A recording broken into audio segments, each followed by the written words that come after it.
Hey everyone, and welcome to the fifth episode of our Wilson Institute Speaker Series, Self-Isolation Edition. I hope you're all well. A few updates. Residents in Ontario are finally able to expand their social circles to 10 people. And as such, I'm now accepting applications to join my exclusive social circle. And in typical University Search Committee fashion, I expect each application to include a CV, a cover letter, a teaching dossier, a teaching statement, 2 writing samples, and 3 letters of recommendation minimum for this part-time, short-term contractual position. Sounds good? Good luck. Today, it's my pleasure to talk to the 2019 Wilson Book Prize winner, Max Hamon. A historian of Indigenous peoples of the Northwest and global history, Max Hamon received his PhD from McGill University. He is a Buchanan Postdoctoral Fellow at Queen's University and the author of the Wilson Book Prize winning The Audacity of His Enterprise, Louis Riel and the Métis Nation That Canada Never Was. And now, without further ado, let's go. Okay, hey Max. First of all, congratulations on winning the 2019 Wilson Book Prize. I know it's a huge deal. Oh no, it is. It's really it's been an amazing honor. And I wanted to. I mean, can I take a minute? Yeah. It is an honor to have the work recognized by the Institute, particularly because that was one of the intentions of it, to try to put Canada in the transnational context. So I mean, I was so pleased that worked out. And j'aimerais donc aussi remercier l'Institut, mais aussi tous les autres qui m'ont aidé au cours des dernières années. And it's important, I think, to stress that I'm speaking from Montreal today, which has long served as a site meeting for various Indigenous peoples.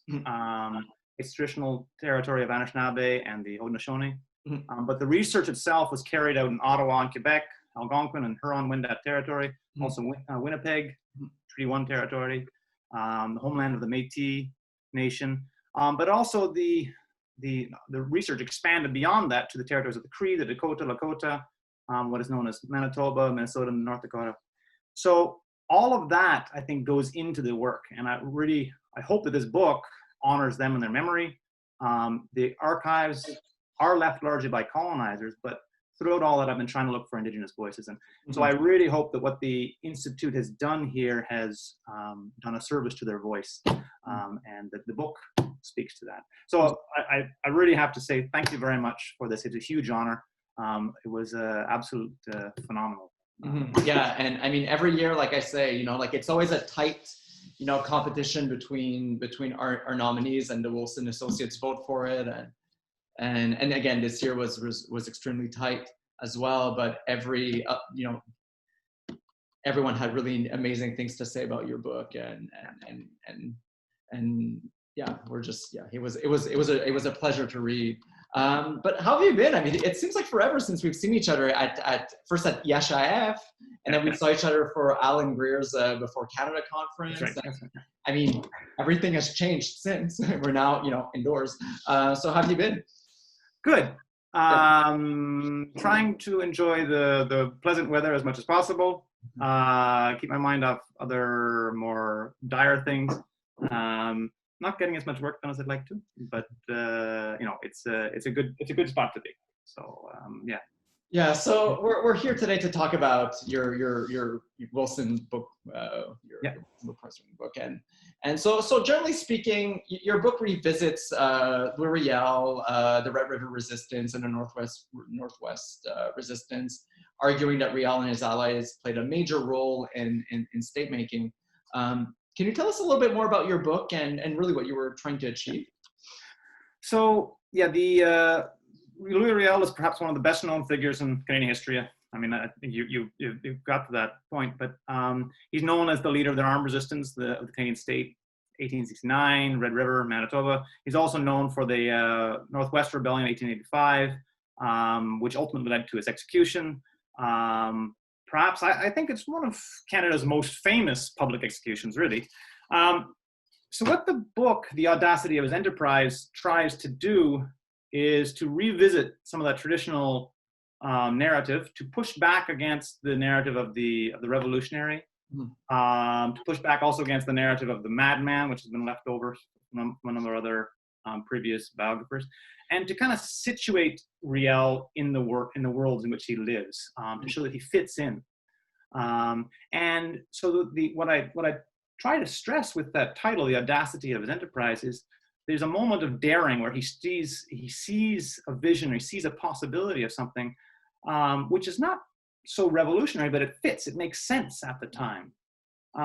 So it tracks Riel across Indigenous world, across the Catholic world, across the Métis, French Canadian, the English Canadian, across the British Empire, into the United States. And the attempt to marry all those worlds together, that's really what Riel does.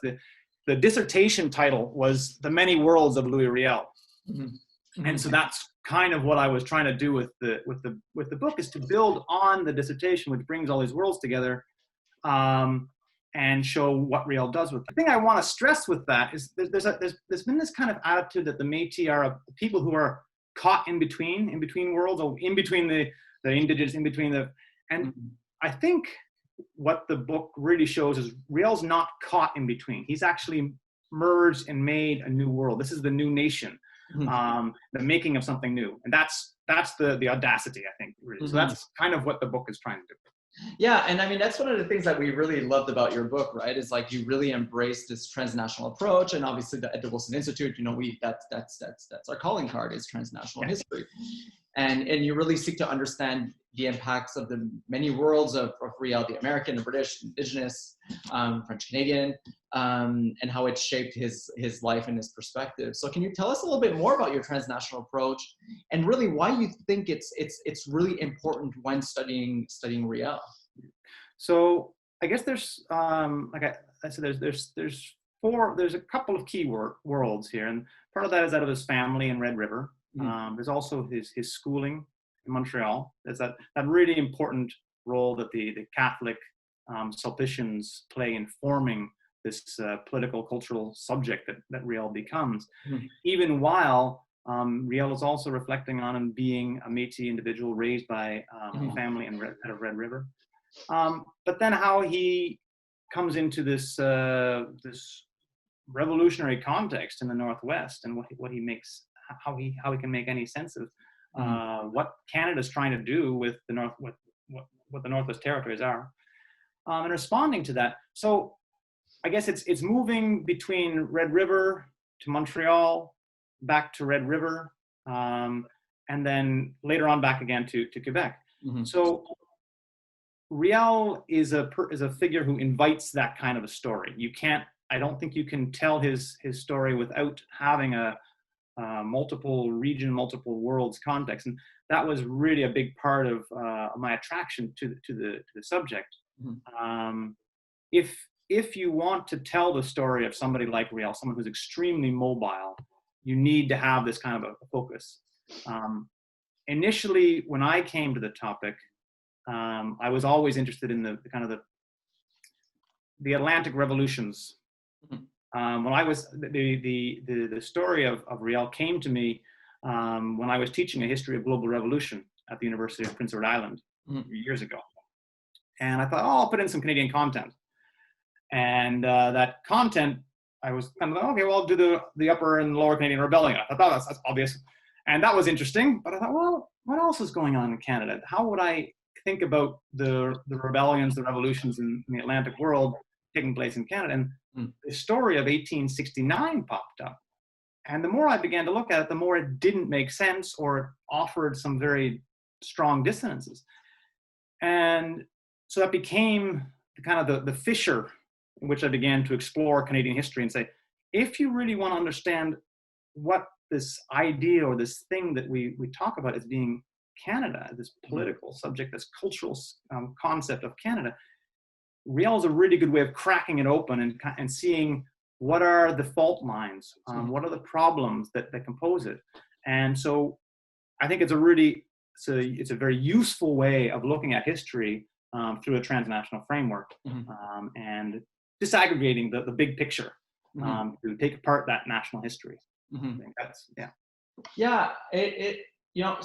as you know, as a historian of the Canadian Rebellion of 1837-38, And, you know, like, I think my friend Julien Moudu can also attest to this as well. Like, we're often told when we explain to people studying the rebellion, you know, like, oh, what is there left to say about the rebellion? Hasn't it been like studied so often? Like, isn't the historiography like extremely crowded? You know, like in the rebellion, it's like, what are you gonna say that's new? Have you had any of those moments where you're talking to people about your topic and they're like, wait, what is there left to say about Riel? Yeah, no, I mean, that was right from the very beginning of the dissertation. I mean, you choose a very good example of the rebellions. But it took a lot to convince my supervisors that this was a worthwhile project to do. And it took a lot. And I think there was also kind of like, oh yeah, well, once he figures out where he's going, he'll know better. Riel is one of the most popular figures in Canadian history. But going back to the archives, and there's a really important 5-volume collection of the collected writings of Louis Riel, which has been very helpful. And I have to admit, you know, I've read Tom Flanagan, I've read the Stanley, Maggie Siggins, Gilles Martel. All of these people have been really important in being able to build upon. But they're also useful because that gives me a way to see where I might disagree and how those interpretations are problematic, or how our current understandings of history and the stakes that are involved in history need to be brought to bear upon older historiographies. So yes, there's definitely a role for that older history, but going back to the archives, going back to some of the older, the originals of the texts was really quite important. And when I spent spent months in the Sulpician archives here in Montreal, and found new documentary evidence there, but his schooling, new stuff about his father and his mother in Red River. And those stories had never really been told. And so connecting Riel's father to Riel and seeing their role in gathering public support, stressing the importance of religion in a way that is serious and that makes sense, was also very important. Looking at his schooling as something that wasn't just some kind of medieval monastery, those were useful ways of opening a new story.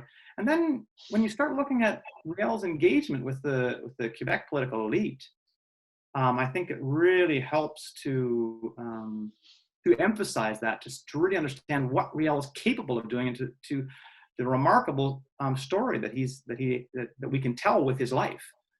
So it's a really nice way of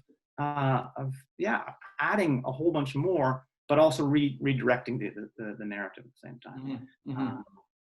And I guess one of the big things that I wanted to do was to try to humanize Riel a little bit more. I think that one of the problems has been that his life is shadowed by the noose, by the hangman's noose. We have the story of a martyr, someone who died for his cause, which is extremely important. It's a very powerful symbol. But at the same time, it doesn't give full weight to his own perspective on what he's trying to do, and the fact that in 1869 he's not imagining that he's going to end up dead. He's not imagining that he's going to die a martyr for the cause. He believes that this is something that's worth fighting for. And so the way that Riel transforms himself and the world around him has to take into account his own optimism, his own hope. And so that's why I stopped the rebellion. And that was something that was a decision I made about 3 or 4 years in. Say, okay, look, if I stop the biography in 1875 rather than 1885, it transforms Riel from being a rebellious figure into a state maker, a man who can create new constitutions. And he's not always fighting for everything. He's actually molding and building a new state here. And I think that's a very useful way of overturning the Stanley and the Flanagan and the Siggins argument. Yeah, I mean, you kind of hint at some of the difficulties and challenges when working with Riel.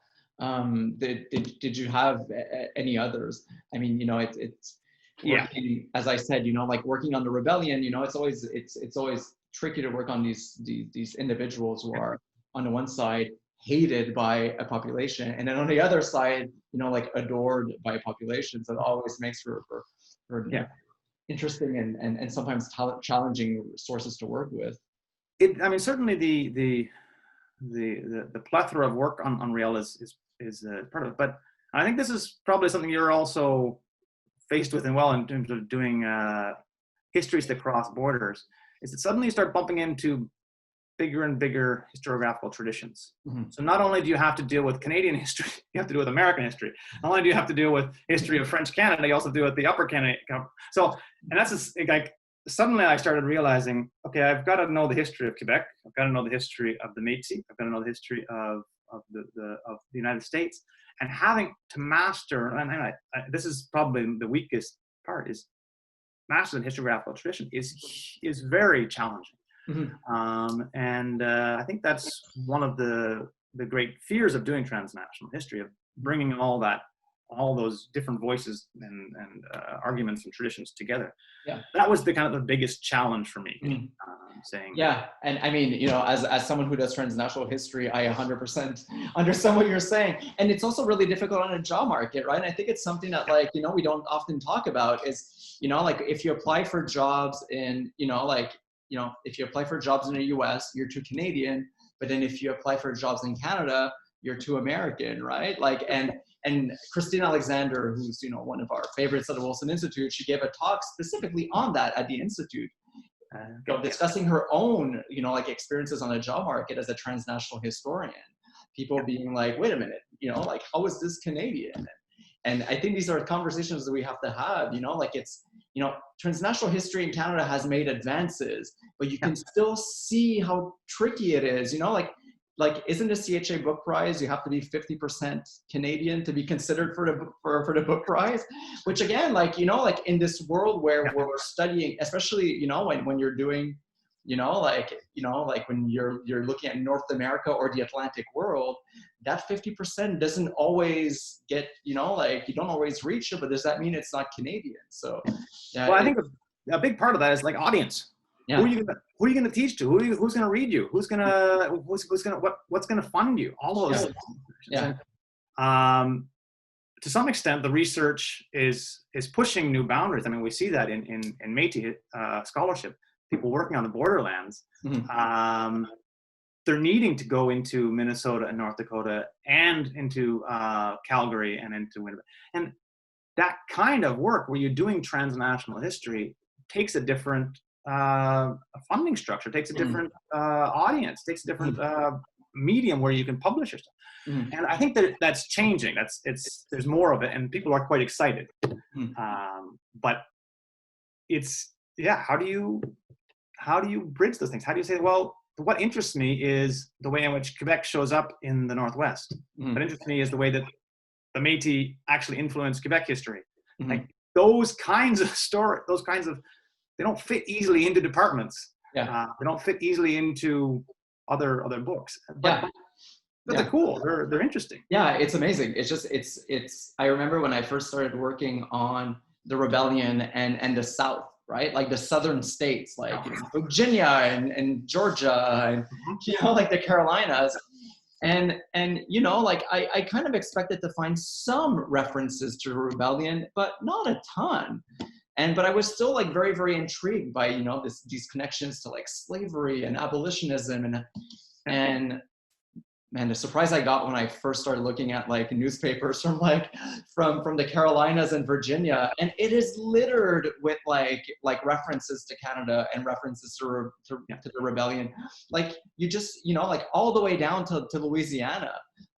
It's just, like, our world is connected, like, these borders don't really stop. One of my favorite petitions is this letter that Riel's father sends to the governor of Minnesota, Alexander Ramsey. And he picks up all this rhetoric about slavery that you've been talking about.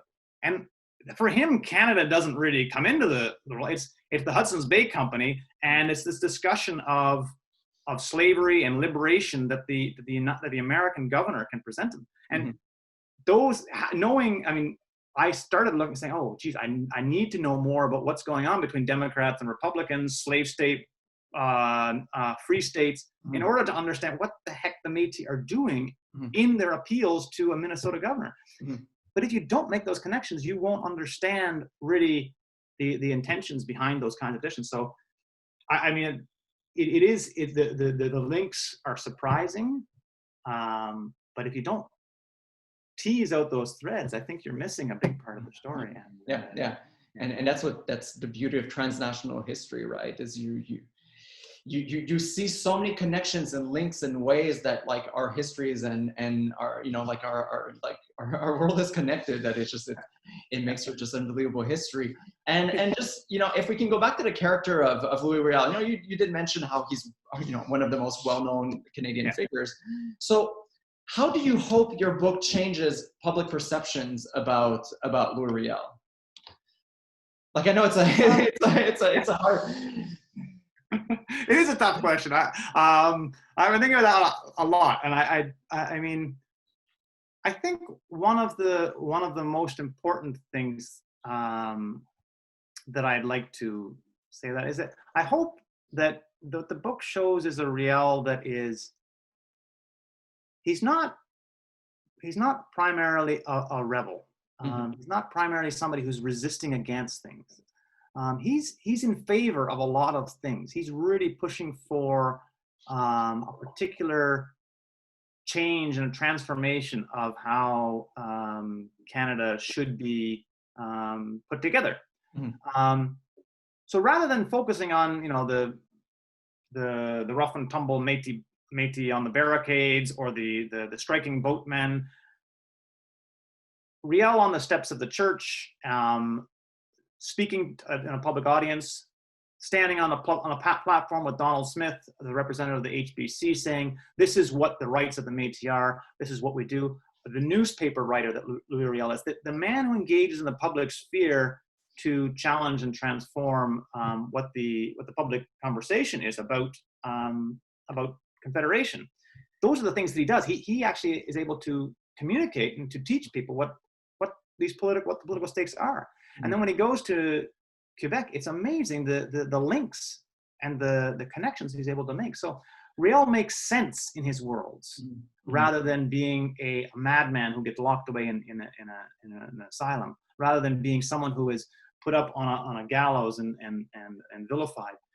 Riel he's a leader, but he's one who comes from within a Métis community that has selected him and appointed him, because that's the most obvious thing that's there. And so I hope that the book shows that Riel is yes, he's a hero, but he's a hero that makes sense. And I think there tends to be a lot of, you know, Riel the Che Guevara, Riel the symbol, and those are important. But I think that to understand his Catholicity, his family, his education, you can get a much better picture of who he actually is. Yeah. What people take with them from the book, a lot of different things, I'm sure. But that's kind of my driving point.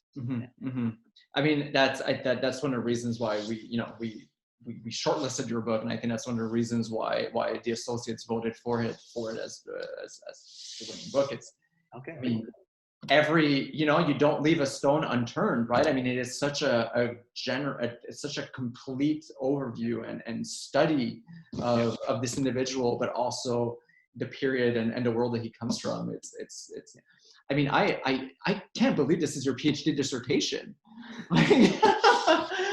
Like holy cow. Well, yeah, I can't believe it's done. That's the thing.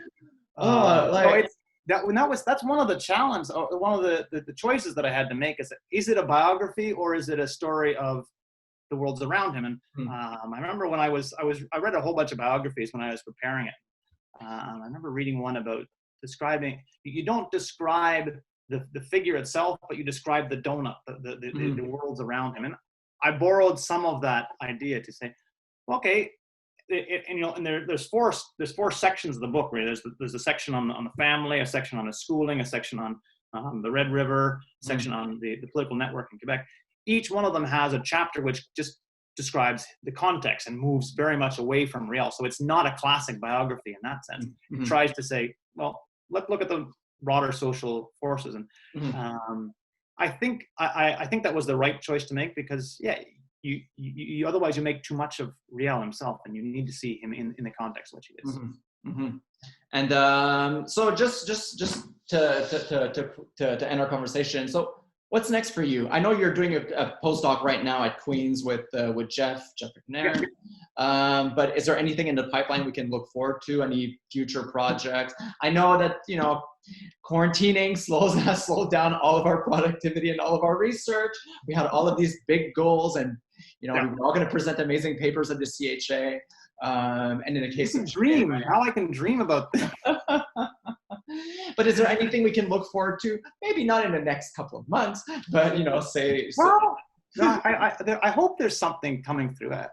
I hope there's a review of the historiography of articles on Louis Riel in the CHR. So I hope that they will produce this new online edition of all of the articles that have been on Louis Riel for the past 100 years. And that's introducing, I've included an introductory chapter to all of those first articles on Louis Riel. And what's interesting there is you see the quite surprising influence of Augustin Henri Trémaudan. His early historical work on Louis Riel is quite local, almost oral histories. So that was one thing that kind of I spun off. It came out of this work. But it's the other thing that's kind of struck me. I'm teaching the history of policing right now, and one of the things that I've been interested in is how the Métis were hired as police, and it's not well known. But John A. Macdonald, when he sent the first lieutenant governor out, or the first Canadian governor out, he suggested that the Métis should be hired as police to govern the settlement. It didn't go over that well. Of course, we ended up having the Northwest Mounted Police, which is very much a colonial state-dominated thing, which actually was an instrument of subjugation of the Métis. But one of the key figures behind that who hasn't been talked about is Donald Smith, Lord Strathcona. So this is the guy who becomes the president of the Bank of Montreal, key investor in CPR, later gets made a lord. But Lord Strathcona is a very almost shadowy figure. But his role in provisioning, transporting, and bringing the first military expedition, and then making sure they bring a police force into the Northwest is really interesting. So I'm thinking about how did it shift from being Métis as being police officers in this quasi state that the HBC had to a colonial state that becomes Northwest Mounted Police, and what role does the HBC and somebody like Donald Smith play in that? So that's kind of where I'm trying to go, and because the other thing is Donald Smith is married to a Red River woman, so his family connections to the Red River are also surprising. So he's another one of those interesting transnational figures that I think will help to explore and to take apart the colonial narratives that we have. So that's kind of where I'm hoping to go in the next little while, but I'm dreaming about that at this point. So. I mean, I think for now you're in the same boat as I am. Your number one concern is getting your kids back in school. Out of the house and back in school. Keeping them sane. Keeping everybody sane and making sure that that should be like someone's political slogan for the next year, out of the house, back in school, just for your kids. Well, I think if we keep it up long enough, I think they will become numb to us, and they'll basically just do. Maybe we'll become numb to them. So I don't think that's going to happen. They will definitely become numb to me telling them what to do. I mean, they've definitely become numb to me, having Skype meetings and Zoom meetings. So that's a good thing. Okay. At the very beginning, they were constantly invading my screen.